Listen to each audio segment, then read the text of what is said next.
Entertainment TV, your #1 birthday arena.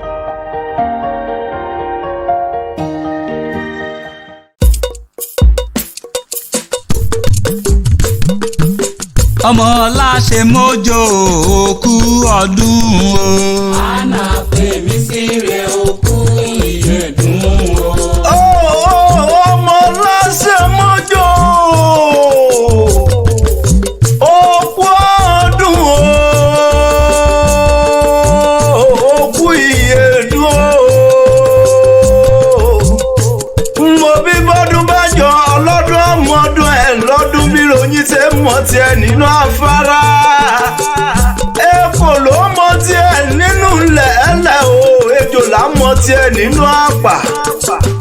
Ó ti mọ̀ tiẹ̀ lórí òkè èèpẹ̀ náà, ò wá níbẹ̀ yìí ṣàṣemọ́ láṣẹ bá mi Èdùà. Ìgbà ọdún ọdún kan ní. Ọdọọdún ní sọ́pọ̀ rúwé o. Ọdọọdún nìrèké ń so lọ́gbọ̀n ọdọọdún ló mọ̀ ṣe yìí ò níbẹ̀ yìí ṣàṣemọ́ láṣẹ bá mi Èdùà. àṣe ìṣàmọ́dún àṣàmọ́dún ṣèmí ṣèbọ́ ọdọọdún léegun jó ọdọọdún báyìí lùrù ń gbọ̀nà tọdún bá dún pèrègùn àmáwọ̀ tuntun wá sílé ayé. Bàbá ti kọ́ ní dídá ọwọ́ ti mọ dídá ọwọ́, bàbá ti kọ́ ní dídá ẹsẹ̀ ọmọ títẹ̀ ẹsẹ̀. Ọdọọdún lèrú láńsógún, ọdọọdún nìyẹyẹ sọgbọ̀n. àṣe ìṣàmọ́dún àṣàmọ́dún ṣèmí ṣebí ọ̀tún lọ́jọ́ ń yọ, ọ̀tún lòrùn ń ràn. Níwòyí àmọ́dún ire owó ire ayọ̀ ire àlàáfíà àìkú ti ṣe baálẹ̀ ọ̀rọ̀ ni kó máa ṣe tìrẹ láṣẹ Èdùmàrè.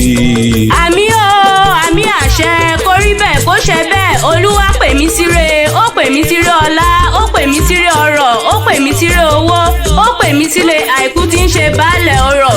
Ó ṣọdún èyí o, wàá ṣe mí sí olóríire ọmọ, alálùbáríkà ọmọ. Olúwa pè mí síre, èmi kí ẹ kú ọdún ọjọ́ ìbí tòní.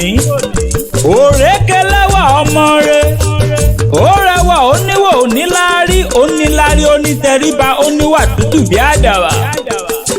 Ó mọ́ lára bí òyìnbó, ó mọ́ lòlòlò bí ẹja tí ń gbénú omi. Ọmọ láṣẹ mọ́jọ́ máa wọlé mara. Òkìtì pupa ní ìdílé bàbá rẹ̀.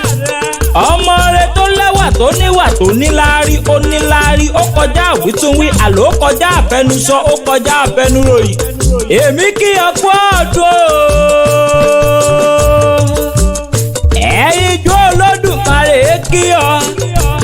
Adépítà kí ọ, ìyanu kí ọ, gbogbo wa pátá la ní ó kú ọdún. Ó kú ọdún ó kú yèdú, gbogbo ọmọ ẹgbẹ́ àpátẹ̀wì nílé lóko pátá wọn ni ó kú ọdún.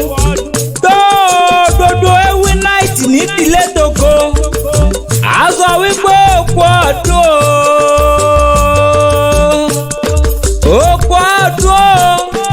Torí ọdọọdún lọ́lọ́dún má mọdún ẹ̀ lọ́dún erin mọ tiẹ̀ nùgbò ẹ̀fọn mọ tiẹ̀ lọ́dàn èkó ló mọ tiẹ̀ lálàyé erin mọ tiẹ̀ nùgbò ńlá. Ó kú ọdún ọjọ́ ìbí tòní. Ó ní báwọn tẹ́jú lẹ̀ mọ́lẹ̀ láti Ọlọ́run ọba mi. Bó bá ti ń lọ re ló máa bọ̀ ọ́re, tó para lásẹ̀ fi ń jomi, tó para rẹ̀ kó máa jẹ́ kìkì. Tó para rẹ̀ kó máa jẹ́ kìkì ẹ̀yẹ. Happy birthday to you now, and we wish you long life and prosperity. May you never be relegated into a state of melancholy or gagato fiasco. Láṣẹ Ọlọ́run ọba mi.